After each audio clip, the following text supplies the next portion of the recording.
adorou a Deus e pediu a Ele que afine o nosso coração, nosso modo de pensar, que nos transforme, que nos conforme a Ele.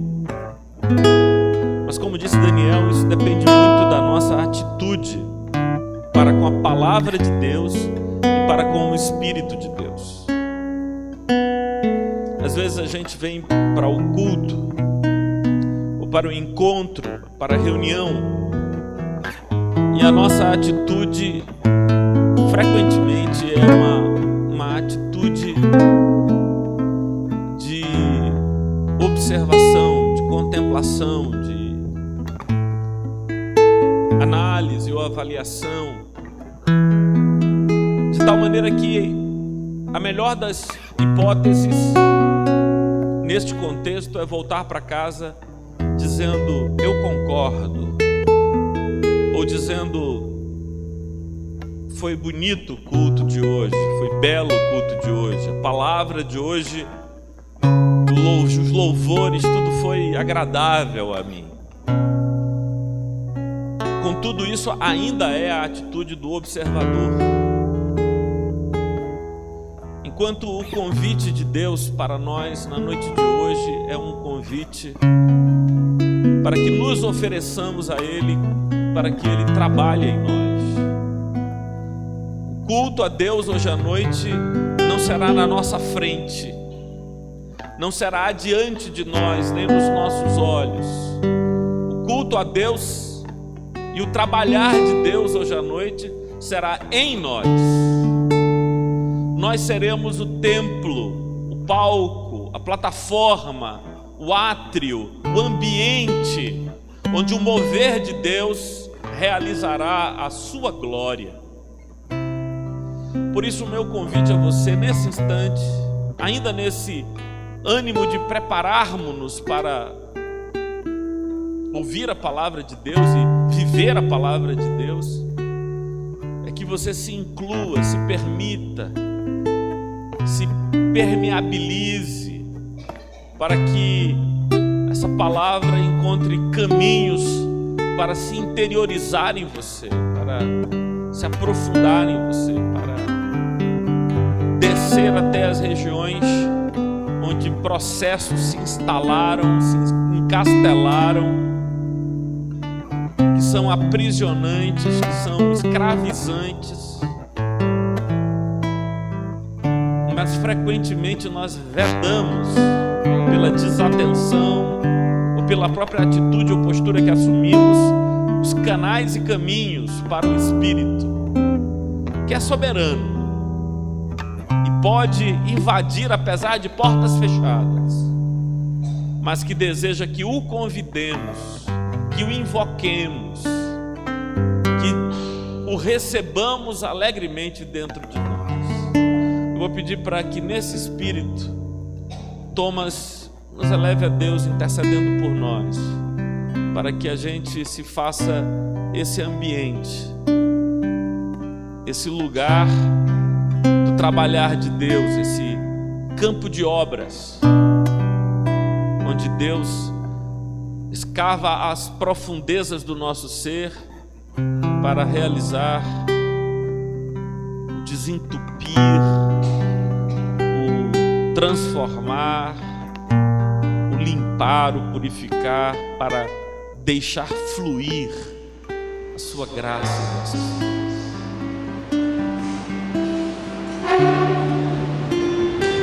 Jesus, Tu nos sondas e nos conheces, sabes o nosso pensar, sabes as nossas atitudes. Senhor, eu quero Te agradecer pela oportunidade de estar aqui, Senhor, com os nossos amados irmãos. Quero Te pedir que Teu Espírito Santo interrompa, Senhor, os ciclos destrutivos da nossa alma. Senhor, Teu Espírito Santo enxugue as lágrimas do nosso coração. Pai, nos dá força, nos dá ânimo. Renova em nós a alegria, Senhor, de Te servir.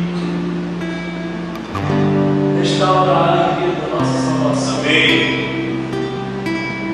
Pai querido, nos dá e aprofunda a nossa consciência do Teu Evangelho, nos dá a certeza de que naquela cruz, Senhor, a graça nos salvou de uma vez por todas, para sempre. Nós estamos entregues nas garras da graça.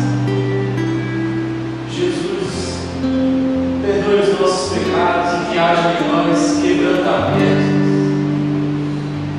que haja em nós desejo sincero e de buscar. Que, Senhor, saiamos da postura de observador e tenhamos em nós a postura do adorador. Ensina-nos, Senhor, a parecermos um pouco mais contigo.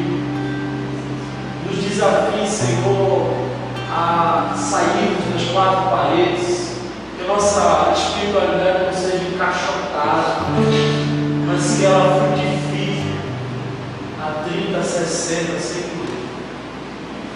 Pai querido, alcança a nossa família, alcança o nosso trabalho, alcança, Senhor, as áreas mais profundas e escondidas do nosso ser.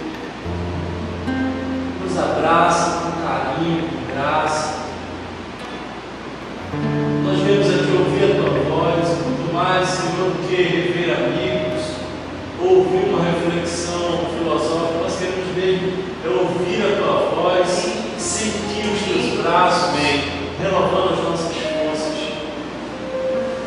Senhor, refrigera a alma dos cansados, da pasto verdejante aos que estão sedentos e famintos. Fica conosco, Jesus. Em especial, eu quero te pedir, Senhor, fica com a comunidade cristã, fica com os membros. Senhor, vem conosco, nos dá olhos parecidos com os teus olhos para enxergar o que enxergas, nos dá a graça de sentir o que teu coração sente, Jesus. Nos ensina a ir com os nossos pés, onde os teus pés pisariam se eles estivessem aqui na terra. Nos ensina, Jesus, a abraçar as pessoas como tu abraçarias. Nos ensina, Senhor, a não julgar, mas escolher amar o próximo como assim tu fizeste. Jesus, nos ajuda, Senhor, a abandonar os terrenos da religiosidade e agora adentrarmos na sala do trono, de adorarmos de corpo, alma, espírito, de todo o coração e adoração. Fica conosco, Jesus. Restaura, Senhor, os nossos pensamentos bons, enche a nossa alma com tudo que é bom, tudo que é puro, e em nome de Jesus, repreende tudo que é mal, tudo que é negativo, todo pensamento ruim, destrutivo que mora em nós, todos os vícios, Senhor, tudo que não te agrada. Nos ensina a caminhar, Senhor, pensando no que pensamos, tendo as prioridades que tu tínhamos. É isso que eu te peço, é simples assim, eu sei que tu me ouves, eu sei que tu amas a simplicidade. Tua vida, Senhor, curiosa, sinceramente. Então vem nesse lugar e usa nosso irmão, nosso pastor Marco Aurélio, que ele hoje seja apenas um instrumento nas tuas mãos, mas usado de forma poderosa, usado de forma com autoridade, que ele, o teu servo, possa ser usado para abençoar as nossas vidas. Amém. É isso que eu te peço, Jesus. Amém. Meus irmãos, vamos acender as luzes, pegar as nossas Bíblias e abri-las lá no Evangelho de Mateus, no capítulo 6 do Evangelho de Mateus.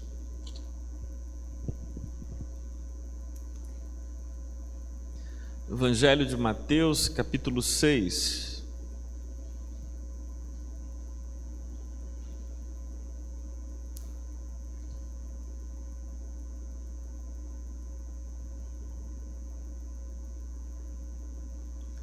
há uma série de recomendações de Jesus acerca de dimensões interiores, dimensões profundas do ser. Mateus capítulo 6, vamos ler aqui o versículo 2. Quando, pois, deres esmola, não toques trombeta diante de ti, como fazem os hipócritas nas sinagogas e nas ruas, para serem glorificados pelos homens. Em verdade vos digo que eles já receberam a recompensa. O primeiro alerta de Jesus é: qual é a tua intenção? Quais são as motivações do teu coração quando tu deres esmola? Versículo 5: e quando orardes, não sereis como os hipócritas, porque gostam de orar em pé nas sinagogas e nos cantos da praça, para serem vistos dos homens. Em verdade vos digo que eles já receberam a recompensa. Mais uma vez, falando agora de oração, Jesus nos chama para olhar para dentro de nós, para as nossas motivações. Versículo 16: quando jejuardes, não vos mostreis contristados como os hipócritas, porque desfiguram o rosto com o fim de parecer aos homens que jejuam. Aqui as inclinações do coração, o que é que você pensa, o que você deseja, quais são as tuas vontades, o que é que você dá valor. Tudo isso são processos que se dão na interioridade do ser. Agora vejam comigo o versículo de número 19, quando Jesus diz: não acumules para vós outros tesouros sobre a terra, onde a traça e a ferrugem corroem, e os ladrões escavam e roubam, mas ajuntai para vós outros tesouros nos céus, onde a traça nem a ferrugem corroem, nem os ladrões nem os cavam nem roubam, porque onde está o teu tesouro, aí está também o teu coração. A preocupação de Jesus aqui é onde você põe o coração, onde é que você coloca as tuas importâncias, as coisas que você chamam de meu tesouro. Essas são coisas que acontecem na interioridade do ser. E ele continua no versículo 22 dizendo: são os olhos, a lâmpada do corpo. Se os teus olhos forem bons, obviamente ele não está falando dos olhos físicos, ele está se referindo aos nossos processos de avaliação do que se coloca diante de nós, os critérios que utilizamos para eleger as coisas que nos parecem relevantes. Então ele diz: se os teus olhos forem bons, todo o teu corpo será luminoso. Então são os valores, as categorias com que analisamos as importâncias exteriores que iluminam ou escurecem o nosso corpo. Se porém os teus olhos forem maus, se esse modo de ver, de ponderar, de avaliar o mundo for ruim, todo o teu corpo estará em trevas. Portanto, caso a luz que em ti há sejam trevas, que grandes trevas serão. E no versículo 24 ele fala sobre essa definição, essa decisão sobre quem será o Senhor de nossas vidas, para finalmente chegar no versículo 25 e falar sobre processos mentais que chamamos de ansiedade. Por isso vos digo, não andeis ansiosos pela vossa vida, quanto ao que haveis de comer ou beber, nem pelo vosso corpo, quanto ao que haveis de vestir. Não é a vida mais do que o alimento e o corpo mais do que as vestes? Ou seja, Jesus está preocupado o tempo todo aqui acerca do que é que vai dentro de nós. E isso expressa bem uma parábola que ele construiu quando os fariseus e escribas criticavam os discípulos porque eles comiam sem lavar as mãos. E ele disse: olha, vocês estão preocupados com o exterior do prato, com o exterior do copo, com o exterior da panela, mas o que contamina o homem é o que está dentro, é o interior do copo, é o interior do prato, é o interior da panela. Ali no interior é que são urdidos os processos que definem o nosso coração, e é para ele, para esse interior, que Jesus nos chama a atenção. há um vício mental que recebe o nome de ansiedade. Há um processo doentio, patológico, que não apenas é inútil, mas é também fonte de muito sofrimento, que ele dá o nome de ansiedade. Daniel leu para nós o capítulo 4 de Filipenses. Eu queria chamar a atenção de vocês para o finalzinho do capítulo 3, lá da epístola de Paulo aos irmãos de Filipos. Filipenses capítulo 3, página 1193, 1193. Filipenses 3.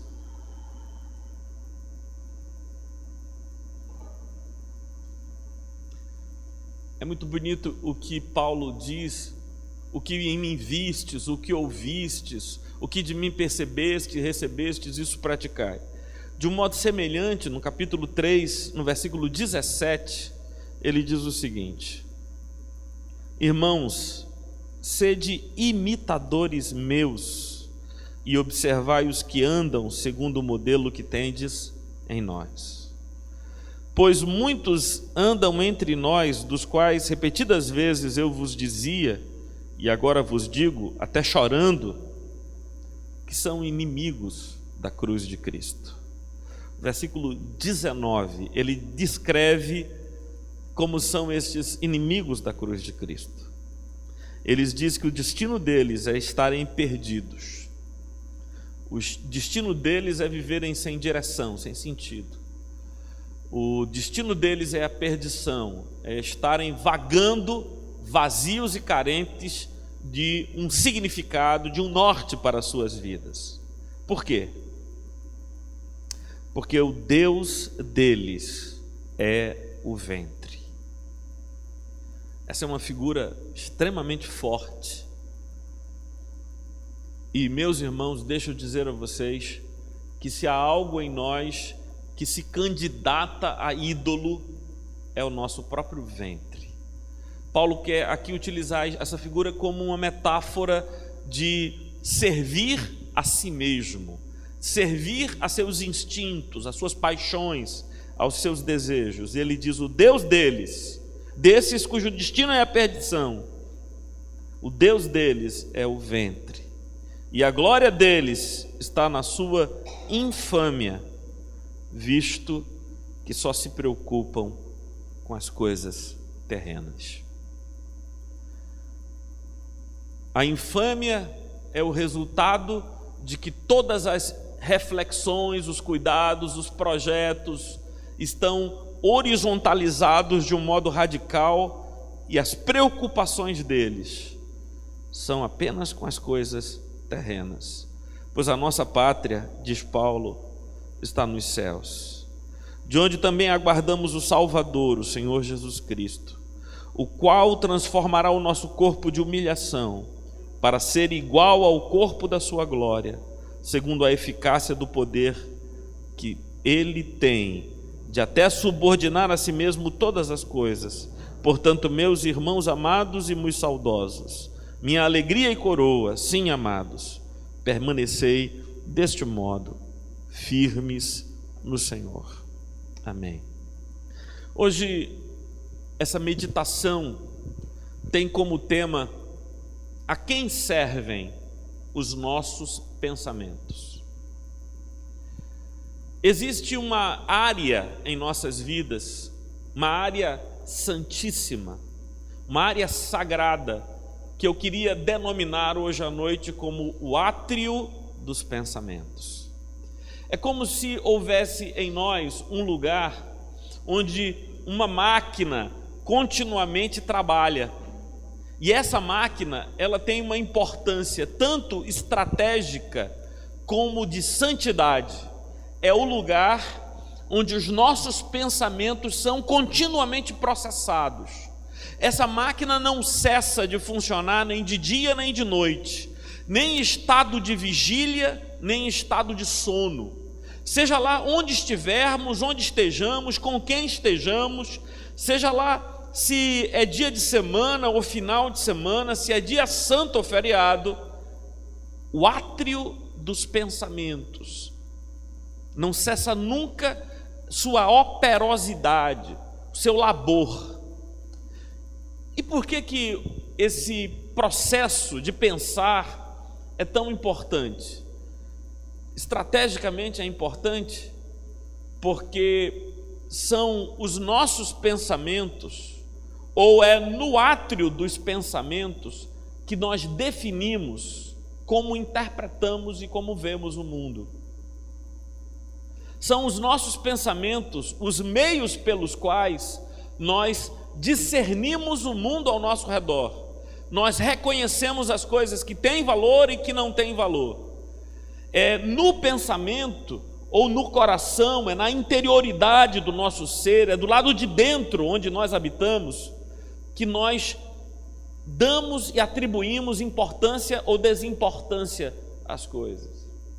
Esses dias eu ouvi um documentário que eu queria recomendar a vocês, de um poeta chamado Manuel de Barros. É um documentário sobre a vida dele. Manuel de Barros é um senhorzinho de 90 anos que tem uma poesia fascinante, escreve em prosa, mas ele tem o poder de, com as palavras, dar novos significados e aplicações à palavra, coisas que somente a poesia e a filosofia podem fazer. Ele criou uma expressão que é o desherói. O desherói. Tem o herói e o desherói. Não é o anti-herói, porque o anti-herói é o inimigo do herói, que é o contra o herói. Ele chamou de desherói. Desherói é aquele indivíduo que ninguém quer ser, que ninguém quer imitar, mas que na verdade é o herói das coisas. E ele diz que o desherói da vida dele é o personagem de Chaplin, aquele vagabundo, né? E ele é o desherói, porque ele é finalmente o ser livre. E aí eu vi esse documentário do Manuel de Barros, essa entrevista do Manuel de Barros, falando de Chaplin como desherói, e aí eu fui assistir um filme do Chaplin, que é Luzes da Ribalta. Luzes da Ribalta, é um lindo filme. Eu chorei como fazia tempo que eu não chorava, assistindo, né, um filme mudo, chamado Luzes da Ribalta, em que o vagabundo de Chaplin aparece cheio de amor, de ternura, de cuidado para com o seu semelhante. O vagabundo de Chaplin é um indivíduo cujo coração é repleto de bons sentimentos, que distribui a todos que dele se aproximam cordialidade, carinho, atenção.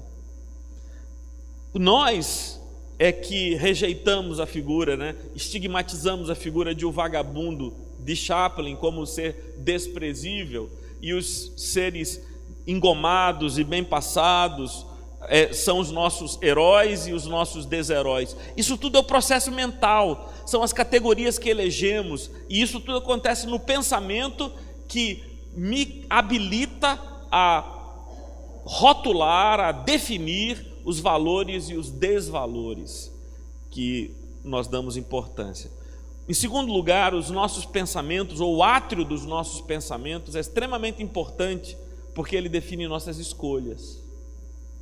Definindo o modo como interpretamos a vida, a partir disso, nós escolhemos o que queremos, o que buscamos, pelo que lutamos, o que procuramos. Tudo isso acontece na dimensão dos pensamentos, das categorias de avaliação. Em terceiro lugar, é no átrio dos pensamentos que nós refletimos acerca do que fazem conosco, das impressões que colhemos da vida, dos ataques ou investidas que são trazidos até nós, e ali isso se transforma em dor ou não. Ali isso é transformado em humilhação ou não. Ali isso é transformado em elogio que levanta ou palavra que abate. Porque antes de produzir o resultado das emoções e dos sentimentos, isso é ruminado, filtrado, trabalhado na dimensão dos pensamentos. quer seja numa esfera consciente, quer seja numa esfera inconsciente. Se eu, por exemplo, conseguir fazer como Paulo sugere que eu faça, escrevendo aos Filipenses, reduzir-me à condição de Cristo, ou seja, se eu me humilhar como ele se humilhou, eu retiro simultaneamente o poder de quem quer que seja de me humilhar, porque ninguém pode derrubar o homem caído no chão, ninguém pode derrubar o homem prostrado no chão. No momento em que eu me prostro no chão, em que eu me humilho, em que eu, reconhecendo as minhas limitações e reconhecendo o movimento de Jesus, eu me reduzo, como ele se reduziu, à condição de servo, eu retiro de todos o poder de me humilhar. Mas isso acontece numa dimensão de valoração da vida e de mim mesmo. Mas eu disse que o átrio dos pensamentos é um lugar estratégico, mas é também um lugar de santidade. E por que ele é um lugar de santidade? Porque é lá que Deus habita. O átrio dos meus pensamentos é o templo de Deus, onde Ele deve continuamente estar presente. Todos os meus pensamentos devem ser urdidos, produzidos à luz de Deus presente em minha vida, à luz de um estado de comunhão com Deus, de contato com Deus, de comunicação com Deus. O átrio dos meus pensamentos é um lugar de santidade, porque o culto a Deus acontece lá dentro. É lá que eu glorifico a Deus, que eu exalto a Deus. Em terceiro lugar, é lá que eu cumpro ou não os seus mandamentos. Vocês lembram quando Jesus, por exemplo, disse que ouvistes o que foi dito, não adultereis. Eu, porém, vos digo, aquele que olhar para uma mulher com intenção impura, no coração já adulterou com ela. Ou seja, Jesus está dizendo que o mandamento, ele é cumprido primeiramente dentro de mim, no átrio dos pensamentos, nesse lugar onde habitam os meus pensamentos. Por isso, eu convoco vocês para, nesse tempo de hoje, pedirmos ao Senhor que nos dê graça para tratarmos dos nossos pensamentos com seriedade, com importância. E o problema, muitas vezes, é esse, Sueli. A gente pensa tanto, e pensa tão prodigamente, tão profusamente, que a gente já não dá valor a isso. É coisa que a gente faz a toda hora, e os nossos pensamentos se derramam no chão, e a gente esquece que o modo e a qualidade dos nossos pensamentos é que define a qualidade de nossa vida, e a qualidade do adorador que nós somos, dos servos de Deus que nós somos. Porque a grande tentação de qualquer um que quer seguir uma vida religiosa, uma vida espiritual, a grande tentação de qualquer um não está do lado de fora, está do lado de dentro. Por isso que Jesus diz assim: olha, não sejais como os hipócritas. Porque os hipócritas são aqueles indivíduos cujo cuidado, cuja atenção está do lado de fora. E Jesus diz: olhem para o lado de dentro, porque no lado de dentro é que mora todo o desafio de vocês. Por isso, a motivação de vocês, a intenção de vocês é decisiva. Vamos pensar: como nascem os nossos pensamentos? Eu já disse a vocês que cada um de nós tem uma máquina de pensar que não para nunca. Mas como esses pensamentos nascem? Na vida, a gente sai por aí recolhendo nutrientes mentais. A gente colhe esses nutrientes, a gente sai andando e colhendo e colocando aqui dentro. E esses nutrientes mentais são exatamente o alimento que colocamos para ser ruminado pela moenda da máquina de pensar. Vocês estão entendendo? Eu vou colocando isso aqui dentro. Eu colho isso intencionalmente, ou isso é captado pelas minhas impressões, pelos meus sentidos, pelas buscas que eu faço. A vida toda eu fui recolhendo coisas. Patrícia, há coisas que entraram na minha máquina de pensar, tão indigestas, que já passaram 10 anos e eu ainda não digeri. Há coisas, Eliane, que entraram na minha máquina de pensar, tão apimentadas, que continuam impregnando de sabor tudo que parte de mim. Essas coisas que eu fui recolhendo. Por isso, ainda que você passe um mês, como já aconteceu com algumas pessoas que nós conhecemos, um mês sem abrir a porta do quarto, sem ver ninguém ou ouvir ninguém, não vai faltar alimento para os pensamentos. É verdade ou não é? Porque a vida toda eu fui recolhendo nutrientes, recolhendo informações, recolhendo dados, recolhendo elementos e alimentos que encheram a minha mente. É disso e nisto que se formam os nossos pensamentos. Mas esses dias eu me dei conta que não são apenas os elementos que entram, mas são as hélices do liquidificador que está dentro de nós, que também produz o resultado, a vitamina, o suco que de nós parte. Você sabe como é que funciona, né, o liquidificador? O liquidificador tem que ter dentro dele coisas mais duras do que aquelas que são postas para poder cumprir o seu papel. As hélices são, por definição, mais densas e fortes do que a fruta, o gelo que eu coloque dentro do liquidificador. E esse motor que move as hélices, quais são as hélices que estão dentro de mim e que vai triturando tudo e produzindo o resultado? E o que é o resultado da minha máquina de pensar? Preste atenção agora. O resultado da sua máquina de pensar são seus sentimentos, suas palavras e suas condutas. Não é isso que sai de você? Não é isso que é a resposta sua ao mundo?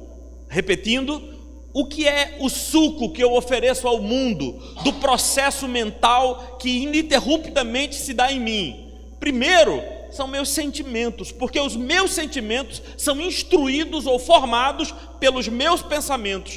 Por isso eu não posso mudar meus sentimentos sem tocar meus pensamentos. Agora, os sentimentos viram palavras. As palavras acabam sendo a primeira forma de conduta que nós adotamos. Tudo isso tem a ver com aquilo que entra e aquilo que bate. E o que bate? Quais são essas forças que batem? Aí eu pensei em 4 hélices que giram dentro de nós, moendo tudo. 4 hélices. Primeira hélice que vai mudando, mexendo tudo ali dentro, é quem eu sou. É a minha autoimagem. Essa autoimagem que foi sendo formada e que traduz. Tem uma expressão de Caetano, cara, que eu acho muito legal. Caetano tem uma canção que diz assim: luz do sol que a folha traga e traduz em verde, em sonhos. A palavra tragar aqui é no sentido de introjetar. Tragar é colocar para dentro. Então ele diz que a luz do sol é tragada pela folha e ela traduz, externaliza a luz em forma de verde. O verde é a luz do sol que a folha traga e traduz, ou seja, e transforma em verde. Nós tragamos e traduzimos. E nesse processo de tragar e traduzir, uma das hélices que batem tudo isso, que bate tudo isso, são a forma como eu me vejo, minha autoimagem. A minha autoimagem vai definindo o processo de tragar e traduzir. A segunda hélice é a imagem que eu tenho do mundo. A terceira hélice são nossos valores. A quarta hélice são nossas crenças. O indivíduo que acredita que nasceu para sofrer vai traduzir tudo que lhe chega no sofrimento que ele merece. Vocês estão entendendo isso? Como a minha crença traduz tudo que eu recebo, transformando em algo consistente com aquilo que eu acredito. Um indivíduo que olha para si mesmo como um ser indigno de felicidade, a sua autoimagem define isso, não vai permitir que a felicidade passe pelo filtro do seu ser, porque ele vai produzir sentimentos, palavras e condutas e atitudes consistentes com isso. O indivíduo que acredita que o mundo é um lugar horrível de perseguições, de ameaças, de dores, vai viver consistente com isso. Bom, tudo que eu disse até agora tem a ver com constatações. Bom, é assim que é. Mas o apóstolo Paulo leu Daniel, diz assim: tudo que é bom, tudo que é digno, se alguma virtude há, se algum louvor existe, seja isso que ocupe o vosso pensamento. Mas como é que eu posso escolher aquilo que vai ocupar o meu pensamento se a minha máquina de pensar, o átrio dos meus pensamentos, vai recolhendo tudo que chega e vai assimilando aquilo que eu não queria que me dissessem, mas me disseram, aquilo que eu não queria que fizessem comigo, mas fizeram, aquilo que eu não queria que acontecesse na minha vida, aquilo que eu não queria fazer, mas fiz, aquilo que eu não queria dizer, mas disse, aquilo que eu queria fazer e não fiz, tudo isso vira objeto dos meus pensamentos e se liquidificam nesse processo interminável que continua em mim. Como é que eu posso fazer isso? Bem, você não pode mudar tudo aquilo que já entrou em você e já está em você, mas você pode escolher melhor o que vai receber daqui para frente. Sim ou não?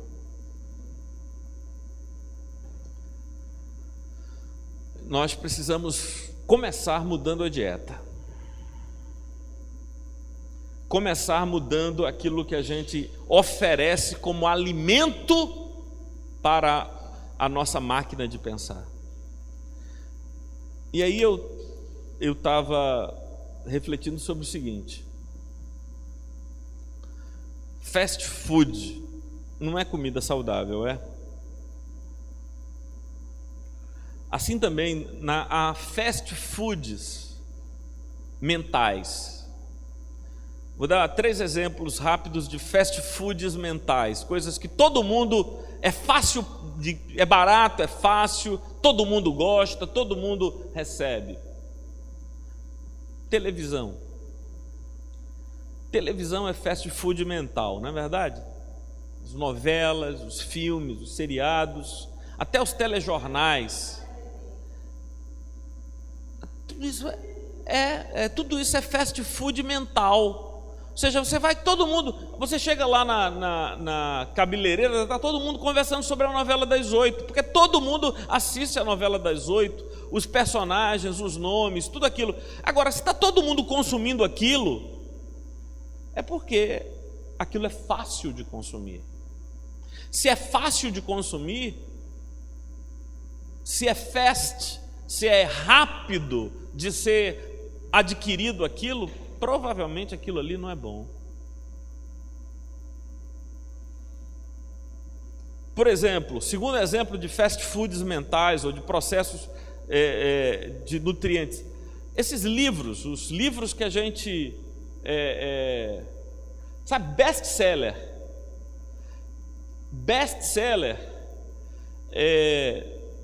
de fazer feito um professor de grego meu que tirava brincando com um colega, né? Diz que ele aperreava meu colega dizendo isso. Meu colega se chamava Nicodemos e ele era professor de grego, e Nicodemos, quando chegou no seminário eu não entendia nada de grego.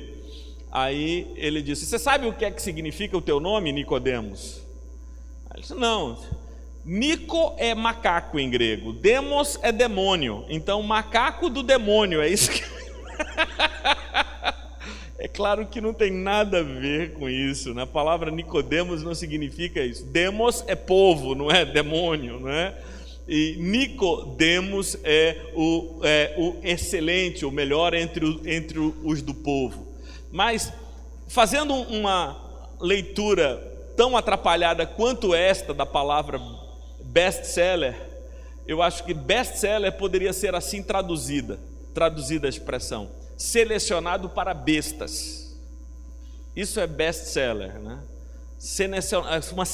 Um selecionado para bestas, porque se está todo mundo lendo, se está todo mundo comentando, se está todo mundo digerindo aquilo, é porque foi feito para ser facilmente digerido, para ser facilmente pensado. Gente, se é fácil, se é para todo mundo, provavelmente não é santo, bom e puro. Mas isso é a experiência comezinha de todos nós. Aquilo que é excelente geralmente é para poucos, sim ou não? Aquilo que é o melhor, o de melhor qualidade, geralmente não se torna digerível para as multidões. Por isso a culinária francesa é pouco para poucos. É ou não é? É pouco para poucos. As coisas excelentes em Deus é pouco para poucos. O Evangelho, por exemplo, é muito pouco. O conteúdo do Evangelho é muito pouco. É pequeno o conteúdo do Evangelho. Tudo o que Jesus disse, tudo quanto Jesus disse e nos ensinou, dá num livro de 50 páginas. Tudo quanto Jesus nos disse e ensinou, cabe num livretinho assim de 50 páginas. Se eu for enxugar a essência, se eu for retirar as repetições que acontecem nos evangelhos, tudo o que ele disse num livretinho de 50 páginas, é pouco. Mas quantos de nós já aceitamos e digerimos e transformamos em vida, em nós mesmos, o ensino de Jesus? Poucos e poucos. E quanto mais a igreja cresce, quanto mais a igreja se torna gigantesca, menos gente levando a sério e as últimas consequências a mensagem do Evangelho eu encontro. Vamos mudar a nossa alimentação. Vamos nos alimentar da palavra. Vamos alimentar no que é bom, do que edifica, do que cresce, do que transforma para Deus. Isso a gente tem que fechar as portas da nossa alma. A gente não pode ser fácil. A gente não pode ser acessível. Publica e editam, lançam e a gente vai engolindo, como todo mundo faz, sem perceber que aquilo que é produzido pelas mídias, isso não é produzido sem uma intencionalidade. Não tem nenhum inocente atrás das câmeras. Não tem nenhum inocente atrás das editoras. Há uma intencionalidade, há uma vontade manipuladora em nós, para nós, a nós dirigidas. A gente tem que ter consciência disso, para que nós escolhamos o que é que nós vamos receber. Em segundo lugar, nós precisamos alterar as nossas hélices, redefinir em Cristo a nossa autoimagem. Até o momento em que eu não me enxergar como um ser tão precioso que Cristo morreu por mim, eu ainda não me entendi segundo o Evangelho. A cruz, ela tem um objetivo, ela tem um propósito. O propósito da cruz é estabelecer um novo patamar de meu valor. Você quer saber quanto você vale? Como é que a gente fica sabendo qual é o valor de, por exemplo, o seu relógio? O valor do seu relógio é igual àquilo que as pessoas estão dispostas a dar por ele. Sim ou não? Não é assim que a gente mede o valor das coisas? O que é que as pessoas estão dispostas a dar pelo teu relógio? Se muito, muito ele vale. Se pouco, se as pessoas pouco estão dispostas a dar pelo teu relógio, ele vale pouco. Você quer saber quanto vale a sua vida? Jesus achou que valia a vida dele. Você está fraco, hein? Jesus achou que você vale a vida dele. E ele não achou que era mau negócio trocar a vida dele por mim e por você. E eu não posso me desvalorizar. Eu não posso diminuir a minha importância, se foi esse o valor que Deus decidiu que eu tenho. Quando o diabo faz a terceira tentação a Cristo e diz assim, mostrou a glória dos reinos e disse, tudo isso te darei se prostrado me adorares. Era este o valor que o diabo dava à alma de Cristo. Ele queria trocar tudo pela alma de Jesus. E se Jesus não aceitou a proposta do diabo de trocar a sua alma, o seu ato, o seu quebrantamento por tudo aquilo, mas aceitou trocar por nós, é porque para Deus nós valemos mais do que todo mundo. Por isso disse Jesus, o que adianta ao homem ganhar o mundo inteiro, se para isso ele faz o péssimo negócio de perder a sua alma? Você, eu, nós valemos mais do que o mundo inteiro, do que todas as coisas que há neste mundo. Não se dê por pouco. Não sei se eu te contei, Rubens, mas um dos sermões que eu mais gosto, do maior pregador de todos os tempos, em língua portuguesa, Eugênio. Em língua portuguesa não houve pregador melhor do que este. Chama-se Padre Antônio Vieira, maior pregador em língua portuguesa de todos os tempos. Aí ele fez um sermão aos peixes. Lembra desse? Ah, rapaz, você precisa ler esse sermão, Rubens. Ô Fábio, você precisa ler esse sermão. Sermão aos peixes de Vieira. Era dia de Santo Antônio de Pádua. Chamaram Vieira para pregar. Aí, geralmente, nesses dias de santo, se prega acerca do santo, né? Acerca da vida do santo, e fala-se sobre a vida. E Santo Antônio é um padre franciscano do século XII, um homem de Deus. E chamaram Vieira para pregar sobre Santo Antônio, porque era dia de Santo Antônio. Aí Vieira começa o sermão dizendo assim, melhor do que pregar sobre os santos, é pregar como os santos. Então eu não vou lhes falar hoje sobre a vida de Santo Antônio. Eu vou lhes falar hoje eu vou pregar como Santo Antônio pregou, eu vou pregar aos peixes. E ele estava em Lisboa, numa igreja à beira-mar, e ele começou a pregar aos peixes. E começou a dizer elogios aos peixes, dizendo que os peixes eram maravilhosos, e eram encantadores, e eram lindos, e começou a fazer repreensões aos peixes. Thomas, dizendo, mas tem algumas coisas contra vocês. E eu, em nome de Jesus, vos exorto. E essa era uma referência ao fato de quando Antônio foi pregar em uma das cidades da Itália, expulsaram ele da cidade. Aí, como era uma cidade à beira-mar, ele chegou na praia e começou a pregar, e os peixes vieram para ouvir o sermão de Antônio. Então, Vieira lembra e começa a pregar aos peixes. Que sermão teria pregado Antônio aos peixes? Então, o sermão é o que Vieira inventa. E ele diz, olha, eu tenho contra vocês algumas coisas.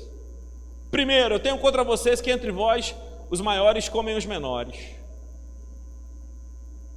É assim entre vocês. Aí, no sermão de Vieira, os peixes respondem a Vieira, dizendo, mas entre vocês não é assim não?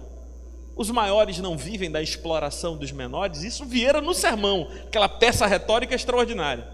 Aí a segunda crítica que Vieira tem aos peixes, essa é de lascar. Eu li e comecei a chorar. Segunda crítica de Vieira aos Peixes. Vocês, lá no Maranhão de onde eu venho, eu já vi como é que vocês são. A gente pega um pedaço de fazenda velha, bota numa ponta de anzol, joga no mar e vocês trocam a vida por um pedaço de fazenda. E aí vocês já sabem o que aconteceu, né? Os peixes responderam a Vieira dizendo: e vocês também não são assim? Vocês também não são assim? Vocês também não trocam a vida de vocês por um trapo de nada?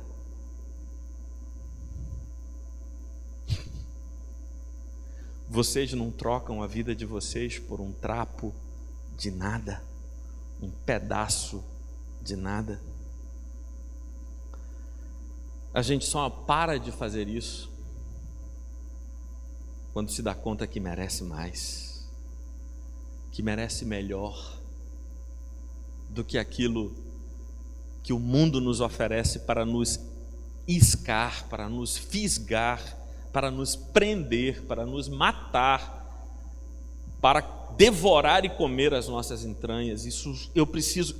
Se uma das hélices da minha máquina de pensar é a forma como eu me avalio e como eu avalio o mundo, então eu preciso mudar isso, dizendo que eu sou aquele por quem Cristo morreu e só aceitarei do mundo o que condizente com a minha identidade for, e eu não vou trocar a minha vida por um trapo, por um pedaço de nada. A gente precisa mudar o nosso modelo de pensamento, pensando mais devagar e mais profundamente.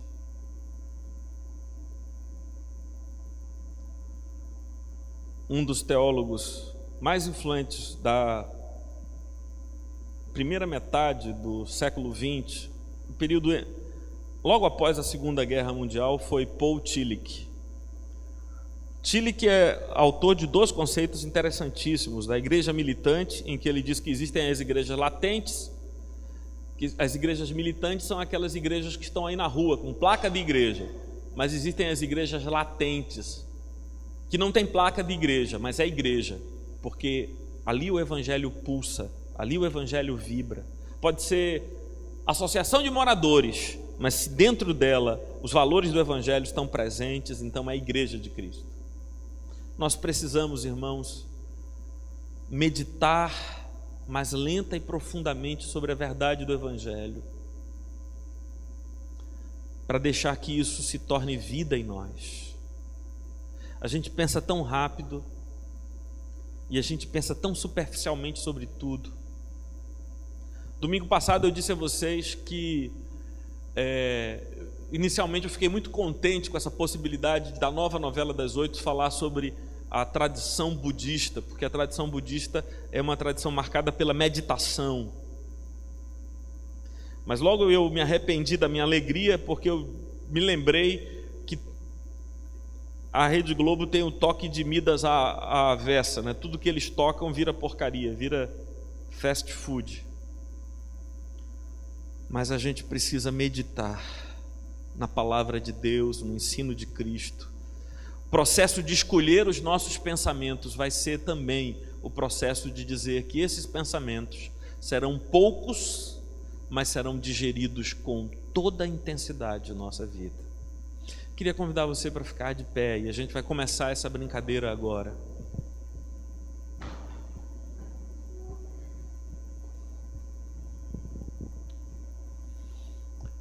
A maior dificuldade que eu tenho para escrever o trabalho que eu estou escrevendo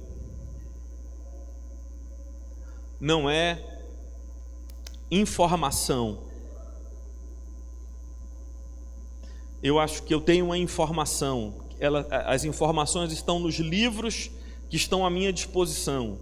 E a informação está na minha cabeça, nas estruturas lógicas que eu já construí. O problema não é informação, é dispersão. Meu maior problema é a dispersão, porque a gente não se educou a pensar com profundidade sobre nada. a gente pensa superficialmente sobre tudo.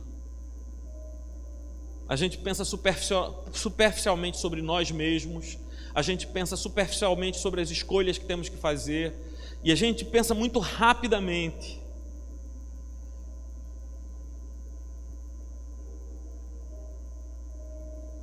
Porque nós, alimentando-nos de fast food, também produzimos tudo rápido, tudo no estalar dos dedos. E somos muito dispersos e nos distraímos com coisas demais. Comida francesa, pouco para poucos. Isso é a qualidade, a profundidade do meu encontro comigo, do meu encontro com Deus, do meu encontro com o meu próximo. A gente tem duas escolhas: desprezar como temos desprezado o átrio dos pensamentos, ou santificá-lo e consagrá-lo a Deus como um lugar de excelência para glorificar ao Senhor.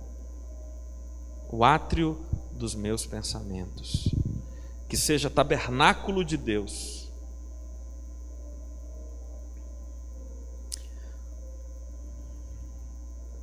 Quão amáveis são os teus tabernáculos, Senhor.